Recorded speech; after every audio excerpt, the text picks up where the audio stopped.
नमस्कार, आप सभी का हार्दिक स्वागत है एनवीर एजुकेशन के इस यूट्यूब चैनल पर। और मैं संपत लीड आप सभी को राजस्थान कंप्यूटर अनुदेशक भर्ती की तैयारी करवा रहा हूं, जिसके अंदर हम जो है C++ की प्रोग्रामिंग सीख रहे हैं। C++ से संबंधित जितने भी टॉपिक्स हैं उनको थ्योरी और प्रैक्टिकल दोनों बेस पे समझ रहे हैं।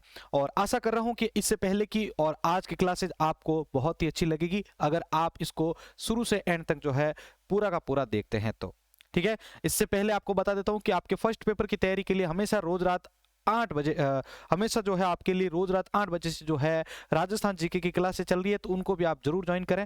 ठीक है, और करंट अफेयर्स की क्लासेस आपके लिए अलग से जो है स्टार्ट की जा रही है। इसी के साथ सेकंड पेपर की कंप्लीट तैयारी के लिए आपके जो है हमारे इस चैनल पर कंप्यूटर फंडामेंटल, कंप्यूटर ऑर्गेनाइजेशन और आर्किटेक्चर, डीबीएमएस, एसक्यूएल, पाइथन और सी प्रोग्रामिंग की कंप्लीट सीरीज अपलोड कर दी गई है। तो एक एक क्लासेस को देखें और उनके नोट्स बनाएं, आपके एग्जाम में हमेशा जो है वो काम आएंगे।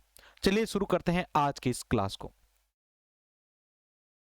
तो जैसा कि वीडियो की शुरुआत में मैंने आपको बता दिया कि आज की जो अपनी क्लास होने वाली है वो है एरे से संबंधित। ठीक है ना, C++ के अंदर एरे के टॉपिक जो है अब उनको डिस्कस करने वाले हैं। इससे पहले के कंट्रोल स्टेटमेंट के अंदर हमने जो है फॉर लूप, ठीक है, लूपिंग स्टेटमेंट है, गो टू, और जितने भी कंटिन्यू स्टेटमेंट है, इफ एल्स इफ, उन सभी को हमने स्विच केस को सभी को जो है कंट्रोल स्टेटमेंट के अंदर पढ़ा था।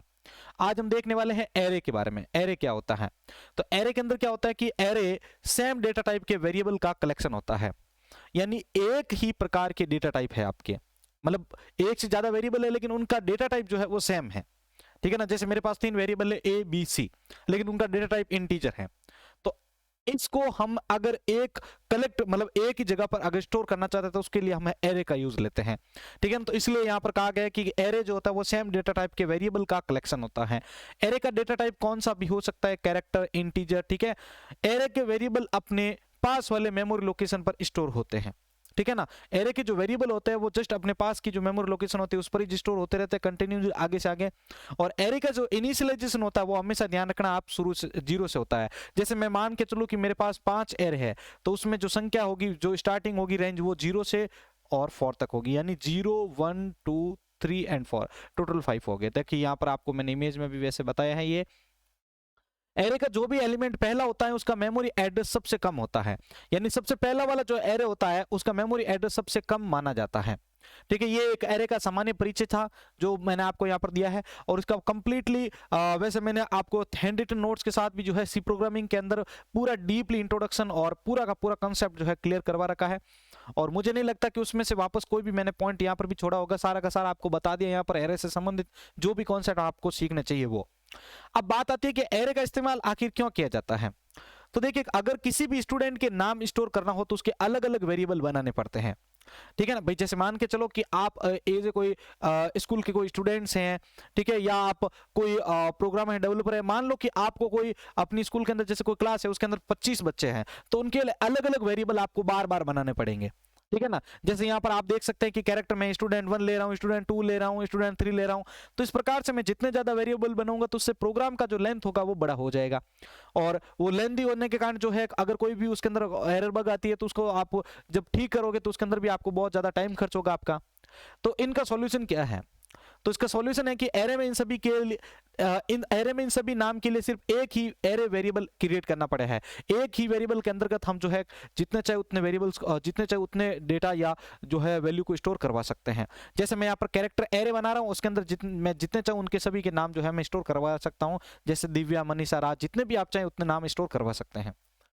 तो एक सिंपल सा कॉन्सेप्ट था जिसके अंदर आप एक ही वेरिएबल के अंतर्गत मल्टीपल वैल्यू को स्टोर कर सकते हो। ठीक है ना, तो इससे क्या है, आपका टाइम भी बहुत कम खर्च होगा और प्रोग्राम का जो लेंथ होगा वो भी कम हो जाएगा, जिससे कोई भी अगर एरर वगैरह आती है तो उसको फाइंड आउट करने में भी आपको हेल्प मिलती है। बात करते हैं आगे कि एरे के कितने प्रकार होते हैं। तो एरे के 2 प्रकार है, जैसे मल्टी या सॉरी पहला प्रकार है आपका सिंगल या 1 डायमेंशनल एरे, जिसको एक ही रो के अंदर क्रिएट किया जाता है। सिंपल सी लॉन जो है इसके अंदर लैंग्वेज के अंदर आप समझ सकते हो। इसके बाद दूसरा जो प्रकार होता है वो होता है मल्टी डायमेंशनल एरे, जिसको आप 2D एरे भी कहते हैं। 2D से 3D 4D जितना चाहे आप बना सकते हैं, लेकिन ज्यादातर जो है 2D और 3D तक ही जो इसको यूज किया जाता है। ठीक है ना, और हम जो एग्जाम के व्यू से जो है 1D और 2D को पढ़ रहे हैं।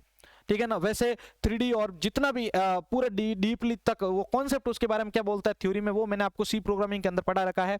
लेकिन एग्जाम के व्यू से मैं आपको सिंगल और मल्टी डायमेंशनल समझा रहा हूं, क्योंकि इसी में से हमेशा सबसे ज्यादा क्वेश्चन आते हैं। ठीक है ना, इससे ज्यादा डीपली में क्वेश्चन नहीं आते हैं, इसलिए मैं यहाँ पर आपको बता रहा हूँ सिंगल डायमेंशनल और मल्टी डायमेंशनल, जिसमें हम 2D एरे को डिस्कस करेंगे। मल्टी डायमेंशनल क्यों कहते हैं, क्योंकि इसमें एक से ज्यादा डायमेंशन होते हैं, यानी इसमें एक से ज्यादा रोज को क्रिएट करेंगे हम, इसलिए यहाँ पर जो है ये एक से ज्यादा रो और कॉलम क्रिएट करेंगे, इसलिए वो मल्टी डायमेंशनल एरे में आता है। तो बात करते हैं पहले सिंगल डायमेंशनल एरे के बारे में। उससे पहले मेरे सभी साथियों से जो भी अभी वीडियो को देख रहे हैं उनसे रिक्वेस्ट है कि जल्दी से लाइक बटन के ऊपर प्रेस कर दें, ठीक है, और वीडियो को शेयर भी लास्ट में जरूर कर दीजिएगा अगर आपको वीडियो हेल्पफुल अच्छी लगे तो। चलिए तो अब बात करते हैं इसके सिंटैक्स के बारे में। सिंगल डायमेंशनल एरे के अंदर क्या होता है, तो इसका सबसे पहले हम लिखते हैं डेटा टाइप, ठीक है। आप अगर सिंगल डायमेंशनल एरे क्रिएट करना चाहते हो पहले लिखेंगे आप अपना डेटा टाइप, उसके बाद उस एरे का नाम जो आप एरे बना रहे हो, और उसके अंदर आप कितने साइज जो है उसके अंदर कितने जो है वैल्यू स्टोर करवाना चाहते हो उसकी साइज आप यहाँ पर लिखें, ठीक है। तो यहाँ पर आप उसकी साइज लिखोगे। ये अभी हम सिर्फ डिक्लेरेशन देख रहे हैं, ठीक है ना, एरे का डिक्लेरेशन देख रहे हैं, इनिशियलाइजेशन नहीं कर रहे हैं, अभी इसके अंदर कोई वैल्यू नहीं स्टोर कर रहे हैं, सिर्फ हम इसको क्रिएट कर रहे हैं, ढांचा बना रहे हैं। तो एक चीज एक के साथ ये भी ध्यान रखिएगा कि हमेशा जब भी आप कोई भी साइज डिसाइड करते हो, जैसे मेरे को 5 नाम स्टोर करते हैं तो हमेशा साइज जो है आप 6 लेंगे, यहाँ पर एक साइज एक्स्ट्रा लेनी पड़ेगी आपको, क्योंकि जो लास्ट वाला जो एरे होता है, जो साइज होता है, लोकेशन होता है, उस पर हमेशा नल वैल्यू जो है स्टोर होती है, ठीक है, नल एरे जो है वो स्टोर करता है, इसलिए आपको यहाँ पर एक साइज हमेशा स्टोर जो है एक्स्ट्रा लेनी है। अब इसके बाद देखिए यहाँ पर अब इस जो एरे को तो बना दिया, अब इसके अंदर वैल्यू डालनी है, तो उसके लिए क्या करेंगे, जैसे यहाँ पर वही डेटा टाइप लिखो, एरे का नेम लिखो और साइज ऑफ एरे लिखो, उसके अंदर वैल्यू को आप इस प्रकार से लिख सकते हैं, ठीक है। ये एक सिंगल डायमेंशनल एरे का सिंपल सा एग्जांपल है, जिसको अभी हम जो है प्रैक्टिकल के साथ भी देखेंगे, ठीक है ना। ये एक सिंपल सा एग्जांपल है जिसको अभी हम प्रैक्टिकल के साथ देख रहे हैं। चलिए चलते हैं अपने टर्बो सी की स्क्रीन के ऊपर। तो आपके सामने टर्बो सी प्लस प्लस को लेकर आ चुका हूं। यहाँ पर मैं एक सिंपल से प्रोग्राम को टाइप करके आपको सिंगल डायमेंशनल एरे के बारे में समझाने वाला हूं। तो सबसे पहले हम अपनी हेडर फाइल को इंक्लूड कर लेते हैं।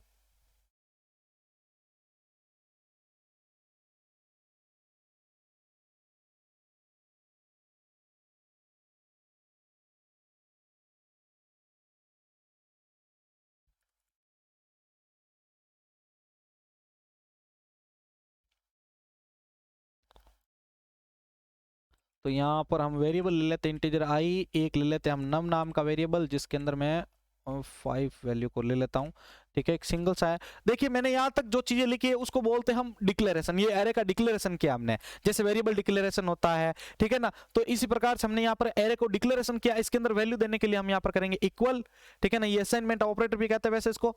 अब इसके अंदर जो है हम यहाँ पर वैल्यू को स्टोर कर देते हैं, जैसे 1 2 3 एंड 4 एंड 5, ठीक है, ये वैल्यू मैंने इसके अंदर स्टोर कर दी। बाद में आप सेमीकोलन दीजिए सिंटैक्स को एंड करने के लिए, और यहाँ पर आप कीजिए फॉर, एक लूप को क्रिएट कर रहा हूँ जिसके अंदर 5 वैल्यू को स्टोर कर रहा हूँ मैं, और यहाँ पर फॉर यहाँ पर 0 कर दिया मैंने यहाँ पर, ठीक है, और यहाँ पर सेमीकोलन करके यहाँ पर कर दिया हमने 5, और यहाँ पर कर दिया हमने आई प्लस प्लस, आई के मान में एक बढ़ोतरी, ठीक है, और सिंपल से इसको हम जो है सी आउट कर देते हैं इस एरे को।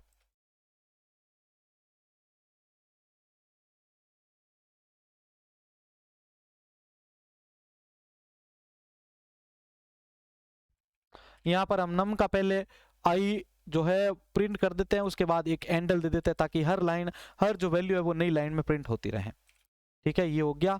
और यहाँ पर अपना गेट ch फंक्शन को ऑन कर देते हैं, और ये सिंपल सा प्रोग्राम अपना यहाँ पर क्लियर होता है, ठीक है। और एक और ब्रैकेट ऑफ कर देते हैं यहाँ पर, सॉरी, ठीक है, एक सिंपल सा प्रोग्राम बनाया मैंने। यहाँ पर मैं CLR SCR को भी यूज कर लेता हूँ ताकि कंसोल के ऊपर अगर कोई ओल्ड रिजल्ट होगा तो वो क्लियर हो जाएगा। तो देखिए यहाँ पर सिंपल सा है, आपके पास 1 2 3 4 5 हमने जो है एक ही वेरिएबल को बनाया। देखो ध्यान देखिएगा, यहाँ पर मैंने एक ही वेरिएबल बनाया ओनली, ठीक है ना, नम, जिसके अंदर आई तो मैंने लूप के लिए बनाया वैसे। तो यहाँ पर मैंने एक ही लूप के अंदर देखो यहाँ पर 5 एक ही वेरिएबल के अंदर देखो 5 वैल्यू स्टोर कर दी है।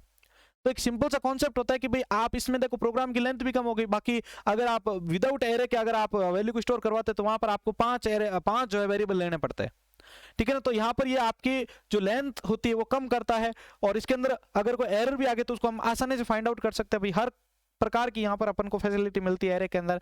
ये एक सिंपल सा एग्जांपल था भाई आपके सामने, जिसके अंदर मैंने जो है आपको दिखाया है कि यहाँ पर आपका जो एरे है, ठीक है ना, तो उसकी वैल्यू यहाँ पर आपको दिखी है।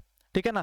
यहाँ पर देखो जैसे सिंपल सा है कि पहले यहाँ पर आई का मान अभी कितना है 0, ये नीचे आएगा तो यहाँ पर 0 नीचे के लिए आएगा, यहाँ पर चेक करेगा नम के 0 में। तो यहाँ पर मैंने आपको बताया था कि नम जो एरे का साइज होता है वो एरे का जो मेमोरी लोकेशन होता है वो 0 से स्टार्ट हो रहा है मेमोरी, ठीक है। तो यहाँ पर देखो ये 0 है, यहाँ पर ये तो लिखा है वो, ये तो वैल्यू है 1, तो ये 1 किस पे है, ये 0 पे है। किस पे है, ये 0 पे है ये, ठीक है, ये 0 पे है। इसके बाद वाली आपके 1 पे है, इसके बाद वाली 2 पे है, इसके बाद वाली 3 पे, और ये 3 पे और ये 4 पे है, ठीक है, ये 3 और ये 4 पे है। तो ये इस प्रकार से इसके अंदर जो है साइज स्टोर होती है, ध्यान रखिएगा आप। तो यहाँ पर 0 के ऊपर आया ये, तो 0 के ऊपर क्या है 1, तो वहां पर ये 1 प्रेस 1 जो है वहां पर प्रिंट करेगा, ऊपर जाएगा। ऊपर जाने के बाद यहाँ पर ये आएगा इसके अंदर, ठीक है, इंक्रीमेंट डिक्रीमेंट वाले सेक्शन पे यहाँ पर आएगा आपके। तो यहाँ पर एक हुआ वैल्यू, तो 1 नीचे आया यहाँ पर। अब नम के 1 के ऊपर कौन है 2, तो 2 को प्रिंट करेगा। इसी प्रकार से 3 4 लोकेशन के आधार पर ये वैल्यू को प्रिंट करता रहेगा। यहाँ पर देखिए मैं आपको अगेन प्रिंट कर देता हूँ, ये देखिए नम के 1 के अंदर 2 ये आपके यहाँ पर जो है वैल्यू को प्रिंट करता है। तो आई होप आपको यहाँ पर ये समझ में आ चुका होगा कि किस प्रकार से ये जो है वैल्यू आपके सामने प्रिंट हुई है, और वो एक सिंगल डी एरे को हम किस प्रकार से इंप्लीमेंट कर सकते हैं, इसके अंदर क्या अपन को बेनिफिट मिलता है, ठीक है। अब बात करते हैं दूसरे नए एरे के बारे में, ठीक है ना, जिसका नाम है multi dimensional array. Multi dimension मतलब जिसके अंदर एक से ज्यादा डायमेंशन हो, आरेख हो। अब देखो इसका सिंटेक्स देखते हैं पहले, syntax for multi dimensional array declaration, ठीक है, सिर्फ अभी डिक्लेरेशन करने का सिंटेक्स देखेंगे हम। तो इसके अंदर देखिए यहाँ पर पहले लिखेंगे अपना डेटा टाइप, ठीक है ना, अपना डेटा टाइप लिखेंगे। यहाँ पर जो भी उसका एरे का जो वेरिएबल का डेटा टाइप है वो लिखेंगे। उसके बाद लिखेंगे हम एरे का नेम, जिस नाम से आप एरे बनाना चाह रहे हैं। अब इसके अंदर क्या होता है मल्टी डायमेंशन में, पहले हम लिखेंगे रो की संख्या, टोटल रो कितनी बनाना चाहते हैं। उसके बाद लिखेंगे हम कॉलम की संख्या, कितनी कॉलम हम जो है उसके अंदर बनाना चाह रहे हैं। तो यहां पर देखो जो पहली संख्या दी जाती है वो हमेशा होती है रो की, और दूसरी जो होती है वो होती है हमेशा कॉलम की। और अगर 3D की बात करें हम, तो यहां पर एक और वैल्यू दी जाती है, उसके बाद सेमीकोलन लगता है। ये भी मैं आपको लगे हाथ बता देता हूं, यहां पर एक और लगता है, यहां पर ये सेमीकोलन इसके बाद में लगता है। यहां पर कोई जो वैल्यू दी, जैसे मैंने यहां पर 3 दे दिया, तो इस लास्ट वाली वैल्यू का क्या होगा, यहां पर तो आप बोल देंगे रो है, ये कॉलम है सर। तो यहां पर क्या होगा, तो इसका मतलब होता है कि उस टेबल की कितनी कॉपी आपको बनानी है, यानी उस टेबल की कितनी कॉपी आपको क्रिएट करनी है, उसको हम बोलते हैं 3D, ठीक है ना। तो यहाँ पर ये आप जितना चाहे यहाँ पर 3 डायमेंशन दे रहे हो, तो यहाँ पर 3 डायमेंशन का जो है वो एरे क्रिएट होगा। ये एक सिंपल सा है भाई, कॉन्सेप्ट आपको याद रखना है हमेशा। अब देखो इसके अंदर मैंने यहाँ पर जैसे रो 1 है तो इसका एड्रेस क्या होगा एरे का, जैसे यहाँ पर ARR, और इसके अंदर मैंने 3 रो लिए और 4 कॉलम लिए हैं, ठीक है, 3 रो लिए और 4 कॉलम लिए। तो देखो 4 कॉलम है 1 2 3 एंड 4। अब 3 रो लिए तो देखो रो 1 हो गया, ये रो 2 हो गया और रो 3, मतलब ये आंतरिक रूप से किस प्रकार से इंप्लीमेंट होगी इसके बारे में बता रहा हूं मैं, अभी आप समझिएगा। तो अब यहां पर देखो एरे का जो 3 हमने लिया है ये रो, और ये कॉलम लिया हमने 4। अब इसके अंदर जो पहला कॉलम जो पहली वैल्यू आएगी वो आएगी किसके, एरे के 0 0 वाली लोकेशन पे, फिर 0 1 के लोकेशन पे, फिर 0 2 की और 0 3। तो देखो 0 1 2 एंड 3 कितने हो गए, टोटल 4 कॉलम हो गए, बराबर चल रहा है। उसके बाद ये जंप करेगा दूसरी वाली रो पे। अब इस बार जो है एरे का यहाँ पर 0 था, तो यहाँ पर अब हो जाएगा 1, उसके बाद हो जाएगा 2, ठीक है। तो अब ये देखो 1 1 पे जाएगा, ये 1 2 पे, 1 3 पे, ये इस प्रकार से इंप्लीमेंट होता है। इससे हम क्या कर सकते हैं, सिंपल सा प्रोग्राम बना के आपको समझाते हैं जिससे आपको समझने में आसानी हो। पहले देखिए इसका इनिशियलाइजेशन कैसे होता है, ये तो हमने सिर्फ डिक्लेरेशन किया किस प्रकार से बनेगी ये। तो इनिशियलाइजेशन के अंदर क्या होता है कि हम इसके अंदर कोई ना कोई वैल्यू को जो है इसके अंदर इंसर्ट करवा रहे हैं, ठीक है ना, कोई भी प्रकार की वैल्यू जो है हम इसके अंदर इंसर्ट करवा रहे हैं। तो यहाँ पर देखिए मैंने एक बनाया जैसे इंटीजर एरे, यहाँ पर 3 और 4 लिखा इसके अंदर। तो इसको लिखने के 2 तरीके हैं भाई, लिखने के 2 तरीके। अब गिनना कितनी रो है 3 और कॉलम कितने 4। तो यहाँ पर वैल्यू है, जैसे देखो पहली वैल्यू है जो 1 2 3 और ये 4, ठीक है, 1 2 3 4 ये होगी पहली रो के लिए, फिर 5 6 7 8 ये होगी दूसरी रो के लिए, और फिर 9 10 11 12 ये होगी तीसरी रो के लिए। यानी मतलब 1 2 और 3 रो हो गई, और 4 कॉलम के अंदर ये वैल्यू भी चली जाएगी। अगर दूसरे तरीके से हम लिखना चाहें तो उसके अंदर हम कर्ली ब्रेसेस का यूज करते हैं अलग अलग रो को अपने अनुसार डिफाइन करने के लिए। तो देखो यहाँ पर ये पहली रो का है, ये दूसरी रो का है, और ये तीसरी रो का है। आप इनमें से कोई भी जो है मेथड यूज ले सकते हैं, इस दोनों के दोनों जो है सेम वर्क करते हैं। चलिए अब चलते हैं अपने टर्बो C++ की स्क्रीन के ऊपर, और वहां पर जाकर आपको इसको प्रोग्राम को भी जो है मैं आपको एग्जीक्यूट करके दिखाता हूं, और 2D एरे कैसा दिखता है उसको भी मैं आपको दिखाता हूं आउटपुट के दौरान। तो यहां पर आ चुका हूं मैं अपने टर्बो C++ की स्क्रीन के ऊपर। आप देखिए आपके सामने एक सिंपल सा, पहले मैं उस प्रोग्राम को टाइप कर लेता हूं जिससे आपको समझाने में भी आसानी रहेगी, ठीक है। पहले मैं इन सभी को क्लियर कर लेता हूं सिंपल से मेथड में। तो यहाँ पर मैं इंटीजर प्रकार का एक मेट नाम का फंक्शन बना रहा हूँ, ठीक है ना, एरे बना रहा हूँ, सॉरी मैट्रिक्स बोल सकते हो आप, मैट बोल सकते हो, मैं मैट्रिक्स बना रहा हूँ, ठीक है। इसके अंदर मैं 3x3 का जो है वैल्यू स्टोर करवा रहा हूँ इसके अंदर, ठीक है। और अब इसके अंदर देखो मैं यहाँ पर पहला, देखो ये तो सिर्फ स्टार्ट कर रहा है उसको, आरेख को, संरचना को, ढांचे को। अब इसके अंदर जो रो बनानी है उसके लिए अगेन मैं यहाँ पर टाइप करूंगा, और आप चाहे तो डायरेक्ट अपनी वैल्यू जो है वो टाइप कर सकते हैं कोमा के साथ, ठीक है, जैसे 2, 3, लेकिन मैं आपको ये वाला मेथड भी बता देता हूँ, वो तो मेथड आपको आता ही है। तो यहाँ पर देखो इसके लिए हम लिखेंगे, जैसे मैं पहले कोई भी वैल्यू दे देता हूँ, जैसे मैंने लिखा यहाँ पर 7, जैसे यहाँ पर मैंने लिखा जैसे 9, 8 और 7 लिख दिया यहाँ पर, ठीक है। आप जो चाहे वो वैल्यू दे सकते हैं, आपके अनुसार है, अभी मैं सिर्फ आपको समझाने जा रहा हूँ। ये तो होगी पहली रो, कोमा कीजिए। अब दूसरी रो की बारी, तो दूसरी रो में जैसे मैं कोई भी वैल्यू दे रहा हूँ 1, 2, 3, ठीक है, तो उसके लिए कोमा कर देता हूँ, सॉरी, ठीक है, ये मैंने दी दूसरी रो। अब तीसरी रो के लिए अगेन मैंने यहाँ पर किया, और इसके अंदर जैसे कोई भी वैल्यू दे देता हूँ, जैसे मैं 4, 5, 6, तो 4, 5 एंड 6 ये हो गई इसके अंदर का, ठीक है। और यहाँ पर तो ये तीनों रो बनी। अब देखो जो हमने स्टार्ट किया था कर्ली ब्रेसेस, उसको यहाँ पर ऑफ कर देते हैं, ठीक है। और यहाँ पर अब इसके बाद में जो है अपन के फॉर लूप के लिए मतलब फॉर लूप के लिए भी वेरिएबल बनाने पड़ेंगे, तो मैं 2 वेरिएबल बनाऊंगा, आई और जे, कॉलम और रो दोनों के लिए, ठीक है। अब यहाँ पर मैं लूप को स्टार्ट करता हूँ, फॉर आई का मान दे देता हूं मैं 0, ठीक है, और सेमीकोलन करके i लेस देन 3, ठीक है। यहाँ पर मैं CLR SCR है बराबर, ठीक है। अब यहाँ पर मैं कर देता हूँ i के मान में एक बढ़ोतरी, और यहाँ पर मैं आके दूसरा लूप इसके अंदर स्टार्ट करता हूँ। ये तो बाहर वाला जो था वो रो के लिए था, अब कॉलम के लिए भी काम करना पड़ेगा अपन को, तो यहाँ पर मैं एक j का वैल्यू दे देता हूँ, semicolon j less than 3, semicolon j plus plus, ठीक है। ये हो गया आपके काम। अब यहाँ पर इसके अंदर आके मैं सी आउट कर देता हूँ, ठीक है, सी आउट कर देता हूं यहाँ पर मैं मैट्रिक्स के i, j को, ठीक है, i और j को मैं सिंपल सा मैट्रिक्स के अंदर प्रिंट कर देता हूं। और यहाँ पर जो है अपना ये भी ब्रैकेट ऑफ कर देते हैं यहाँ पर, एक, और ये हो गया 2 ब्रैकेट, 3 ब्रैकेट, यहाँ पर एक और आएगा इसके अंदर सी आउट, मैट्रिक्स का i और j हो गया। इनको न्यू लाइन में लाने के लिए अपन यहाँ पर कर देते हैं /n, ठीक है।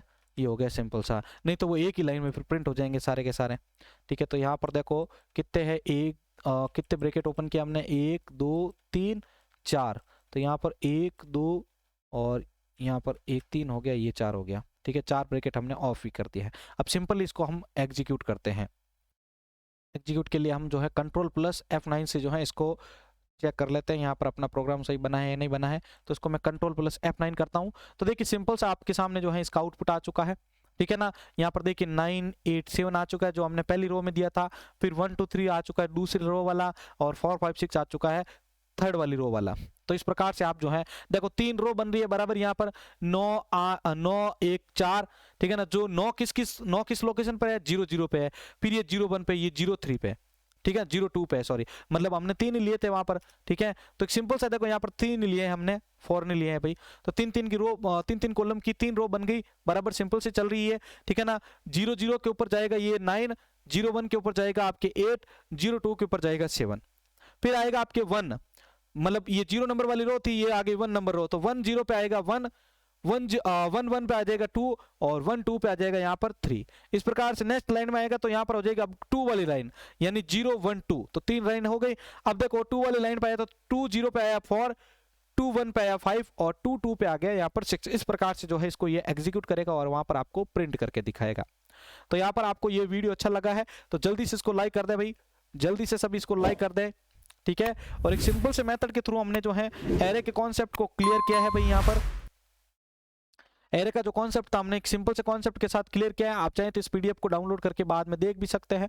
तो यहाँ पर आज का जो ये एरे का कॉन्सेप्ट है वो क्लियर होता है साथियों, ठीक है। एरे के 2 प्रकार होते हैं। एरे का यूज क्यों जाता है भाई, देखो आपको अगर एग्जाम में एमसीक्यू भी घुमा फिरा के दे दें कि भाई सेम डेटा टाइप के कलेक्शन को क्या कहते हैं, तो आप बता सकते हैं एरे। रीजन क्या है, क्योंकि इसके अंदर हम एक ही टाइप के डेटा को स्टोर करते हैं। अब आपका एक माइंड में ये भी क्वेश्चन घूम रहा होगा कि सर ऐसा कोई भी मेथड होगा जिसमें हम अलग अलग टाइप के डेटा टाइप को, अलग अलग डेटा टाइप के वेरिएबल को भी कहीं ना कहीं कलेक्ट करके रख सकें। तो ये उसका भी सॉल्यूशन है, वो है स्ट्रक्चर, जो हम आगामी वीडियो के अंदर पढ़ेंगे, ठीक है। उससे पहले मेरे सभी साथियों से रिक्वेस्ट है इस वीडियो को छोड़ने से पहले कि आप सभी जल्दी से इस वीडियो को पहले लाइक करें और शेयर के बटन के ऊपर क्लिक करके जल्दी से जल्दी, ज्यादा से ज्यादा लोगों तक पहुंचा दें।